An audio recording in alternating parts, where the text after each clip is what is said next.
যত্নের জন্য আজকাল কত মানুষ টাকা খরচ করছে, কিন্তু আপনার রান্নাঘরে কিছু উপাদান দিয়েই আপনি উজ্জ্বল থাকতে পারেন।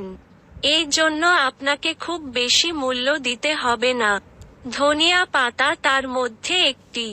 এটি সালাদ বা খাবারই অসাধারণ, কেবলমাত্র প্রকাশনা দেয় না, আপনার ত্বকের জন্য বিস্ময়কর হতে পারে। ধনিয়া পাতা অ্যান্টিঅক্সিডেন্ট, ভিটামিন এবং খনিজে পূর্ণ। এটি ত্বকের উজ্জ্বলতা শক্তিশালী হতে পারে।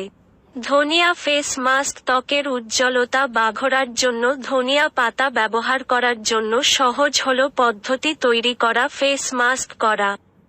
এই ফেস মাস্কের গঠন ব্যবহারে ত্বকের দাগ করা যায়। ত্বক আপনাকে সতেজ উজ্জ্বল দেখাতে সহায়তা করে। ধনিয়া পাতা মাস্ক তৈরি করতে 1 টেবিল চামচ দইয়ের সাথে 1 মুঠো তাজা ধনিয়া পাতা ফেলুন। এই সমন্বয়টি আপনার সহজভাবে প্রয়োগ করুন। 15 থেকে 20 মিনিটের জন্য মুখে লাগিয়ে রাখুন। কুসুম গরম পানি দিয়ে ধুয়ে ফেলুন।